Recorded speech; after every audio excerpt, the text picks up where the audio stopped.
Hello friends, welcome to ARK classes. Today we are going to study about the second poem of class 10th. Actually ये जो poem है ये first lesson के साथ में ही दी गई है। तो इसमें दो पोएम्स आती हैं। एक तो फर्स्ट पोएम थी जो हम इससे पहले पढ़ चुके हैं और ये सेकंड पोएम है फायर एंड आइस।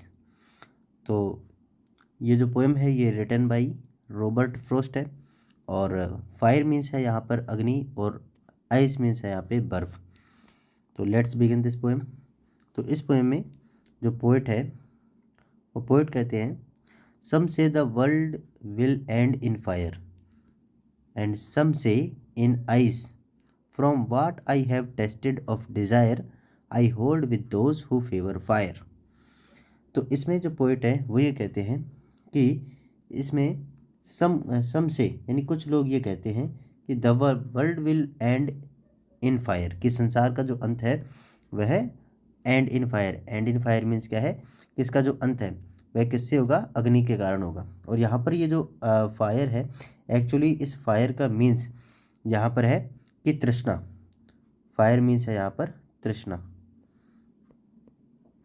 ठीक है, कवि ये कहता है कि कुछ लोग ऐसा कहते हैं कि विश्व का जो अंत है यानी संसार का जो अंत है वह अग्नि से होगा अर्थात तृष्णाओं से होगा, और सम से इन आइस। और कुछ लोग ये कहते हैं कि इसका जो अंत है वह बर्फ़ से होगा। और यहाँ पे बर्फ़, ये जो बर्फ़ है इस बर्फ़ का मीन्स है यहाँ पर घृणा। बर्फ़ का मीन क्या है यहाँ पर, हेट्रेड। हेट्रेड मीन्स क्या है भाई, घृणा, राइट। तो कुछ लोग ये कहते हैं कि इसका जो अंत है वह किससे होगा, घृणा से होगा। From what I have tested of desire.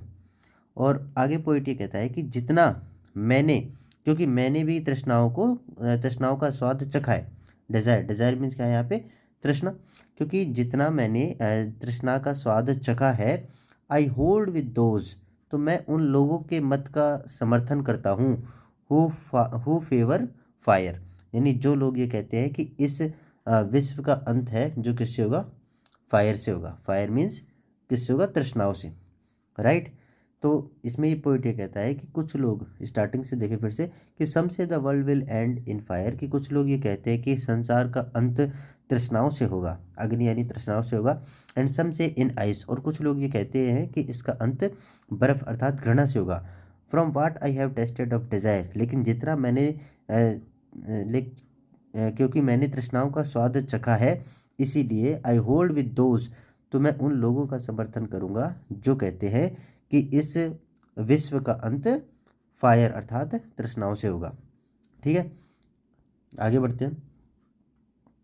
Next है इसका स्टेंजा। इसमें but if it had to perish twice, बट if it had to perish twice, I think I know enough of hate. I think I know enough of hate to say that for destruction ice is also great and would suffice.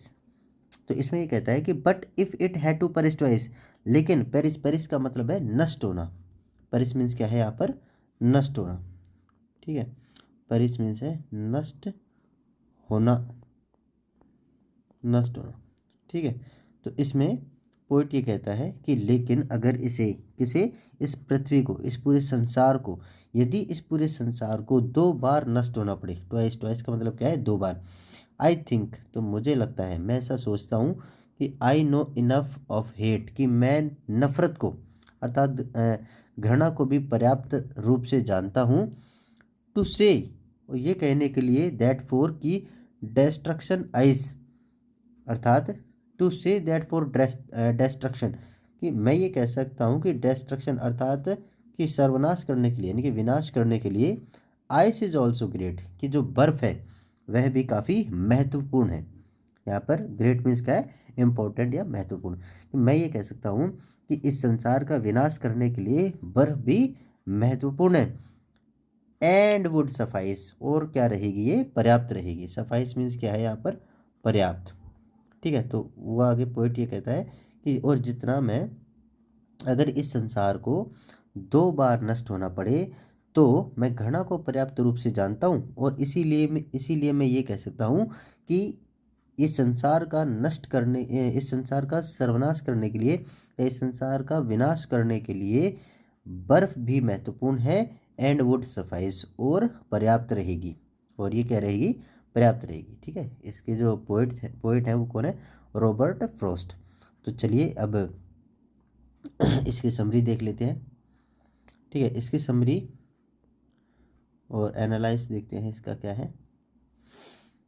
Fire and ice is a short poem by Robert Frost. कि fire और ice नाम की ये जो poem है यह एक छोटी सी कविता है जो कि रॉबर्ट फ्रॉस्ट के द्वारा रिटन है।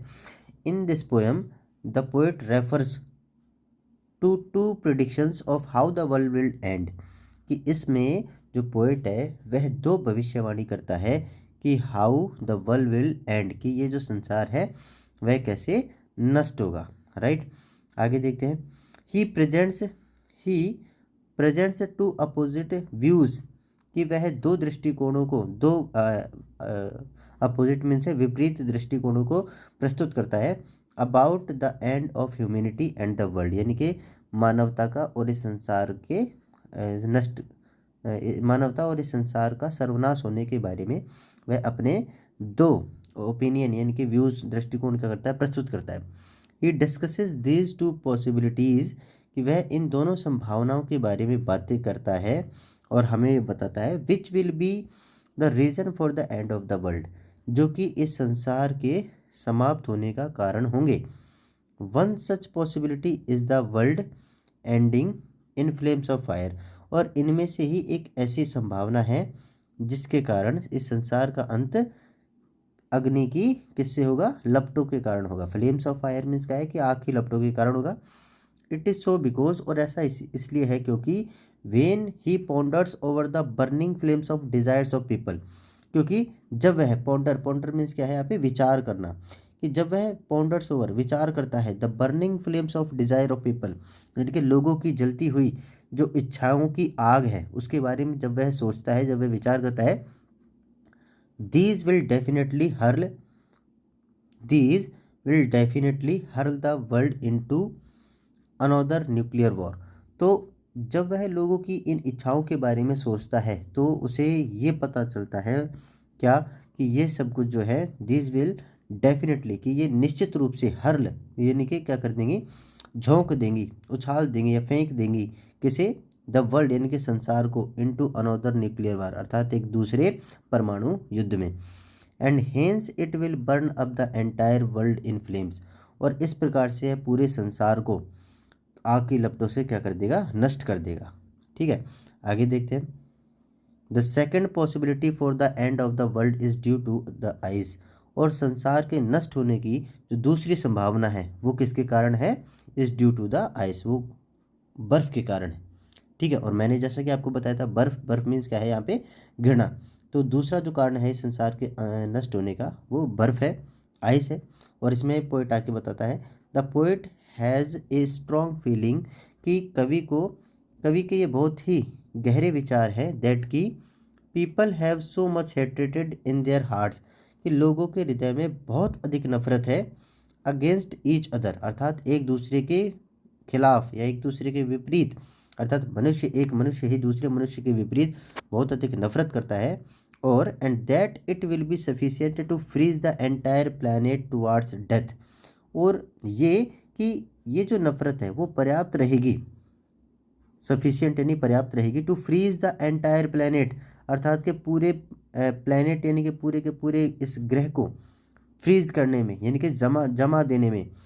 ठीक है, टुवार्ड्स डेथ अर्थात मृत्यु के प्रति, यानी कि मृत्यु में पूरी तरह से इस पूरे प्लैनेट को एक तरह से फ्रीज करने में जो आइस है, आइस मीन्स यहाँ पर जो घृणा है वह पूरी तरह से क्या है, सफिशिएंट है।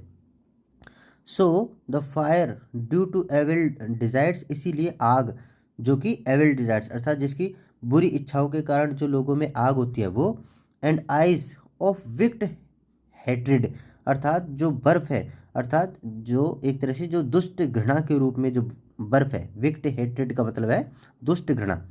ठीक है, जो दुष्ट घृणा के रूप में बर्फ है और जो बुरी इच्छाओं के रूप में जो आग है, आर टू अपोजिट ओपिनियंस, ये दो एक अलग अलग विचारधाराएं हैं, ओपिनियन है, दृष्टिकोण है जो कि इनफ पर्याप्त है टू डिस्ट्रॉय द वर्ल्ड, अर्थात इस पूरे संसार को नष्ट करने के लिए। ठीक है, तो ये थी ये पोएम और ये इसकी समरी थी जो हमने इसकी समरी है कंप्लीट कर ली है। आई होप कि सभी को ये पोएम और इसकी समरी बहुत ही अच्छे से समझ में आई होगी, और जिसको समझ में नहीं आई है वो चाहे तो इसे फिर से रिपीट करके फिर से इसे अच्छे से समझ सकते हैं। ठीक है, फिर मिलते हैं अगली पोएम में नेक्स्ट वीडियो में। Till then thank you and take care.